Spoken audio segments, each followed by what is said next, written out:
Hey there peeps, and over here. So today guys, I want to talk to you about the Apple event coming up November 10th. This Apple event is going to make history. It is the day that ARM is going to be able to get up into the desktop and laptop industry and more than likely take it over. Because we have Microsoft playing their toes in there a little bit with this computer over here, but it sucks. And you know Apple, they take their time, but when they execute, usually they execute it at its finest. So strap on and let's go talk about what your wallet needs to prepare for after November 10th. And don't forget, iPhone 12 Pro Max pre-orders starting November 6th. You can already get pre-approved for your iPhone 12 Pro Max or your iPhone 12 mini. So get over to the Apple Store app and get that done. If you need help, let me know on their social medias and I can help you with that or in the comment section below. Without further ado, let's stop talking and let's talk about November 10th Apple event.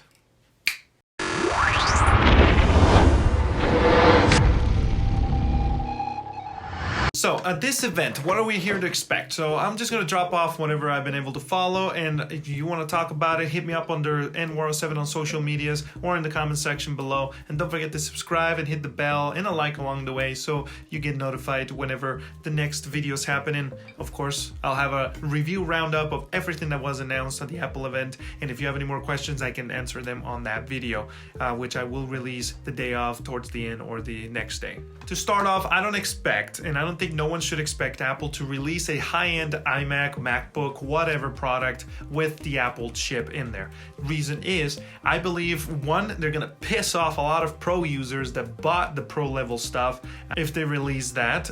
Plus, I believe that they're going to start testing the waters. You know, back when they did the USB-C on the MacBook, which was discontinued, they tested the waters with that product as an only USB-C product, and then they stepped it up into further products. So I believe they're going to do the same with this. We're going to see an entry model, which I call entry model, but the 13-inch, the current 13-inch MacBook Pro is probably going to get replaced with the Intel version is going to get replaced with the Apple Silicon one. And then iMac, if they do release a redesigned iMac, I think they're going to do the smaller version, the 21.5 inch, whatever size that is. That version I think is going to get the new Apple Silicon. The thing is, I did mention redesign there, but I honestly think we're going to see a sneak peek of the redesigned iMac, but I don't think it's going to get released this year. I believe they're going to announce it and then release it in spring at the earliest of next year together with the iPad Pro. I honestly can see them maybe, like, the chances are there, but I think are pretty low of seeing an iPad Pro, the new iPad Pro with a mini LED display. I don't think they're going to release that product this year. I think they're going to allow 1 year to go since the LiDAR version of the iPad Pro came out. When it comes to a redesigned MacBook Pro or an iMac, like I said, the iMac sneak peek released next year.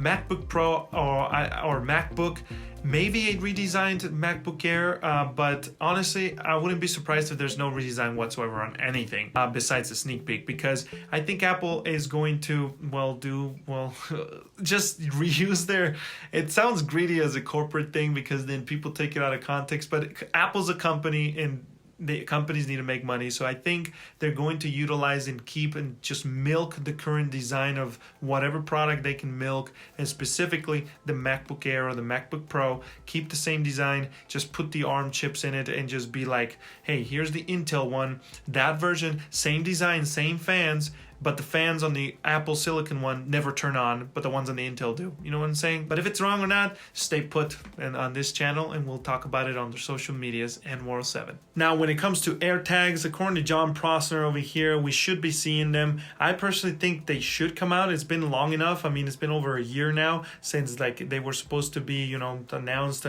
last year with the iPhone 11 Pro, specifically the U1 chip on these phones. It's going to work magic with that, but that did not happen. So I think it's going to materialize at this event or as a one more thing maybe. But the thing is, guys, this event by itself, just the ARM stuff, if they're not going to bring redesigns, I do believe they're going to, you know, milk Big Sur, which is a huge redesign for macOS, which I'm super excited about. I've been wanting it to be more cohesive with my iOS devices and iPadOS, so I'm really excited about that. You should be seeing a release date. I'm hoping the day of for Big Sur, that'd be awesome. But the AirPods Studio, I don't think we're gonna have the AirPods Studio, to be honest. I think those ones gonna be a spring event with the iPad Pro, but maybe they will, maybe they're not. I don't know. It's just, I'm not personally too into the AirPods Studio because I'm so happy with my AirPods Pro. I'm not a big fan of over the ear because, especially with COVID, you know, you're home and I'll just listen to my speakers on the amazing speakers on the iMac Pro, or my soundbar on my TV, or the HomePod in the living room. So I don't see a need for AirPods Studio. So that's why I think announcing them right now, it's kind of a dead beat, you know, it's just a wall. And then of course the AR glasses, I feel that they're gonna wait for next year. I think we have enough noise and momentum with the ARM processors on the iMac and MacBook Pros, that plus an iMac redesigned, that it's enough noise that they can take it into next year without having to, you know, bring out the AR glasses or Apple glasses. Maybe throw in an updated last hoorah for the iMac Pro line, which, like, my iMac is 2017, the iMac Pro. I think they're gonna release an updated last Intel iMac Pro, and then, you know, for the people that want to have that Intel, because that's one thing I'm gonna cover once the event's over. The optimization for Apple on Apple Silicon is gonna probably be amazing. It's gonna run wonders. But when it comes to like people that do their video or work on other software that's not Apple, those ones might struggle a bit, if we know anything with Adobe's past and their past experiences. When optimizing software on Apple platform, they're really slow, especially on iPad with like Adobe Photoshop. So stay put for that. I'll keep you updated. But anything else, hey, stay put, guys. Thanks for your time and appreciate your support. Let's keep at it. Peace.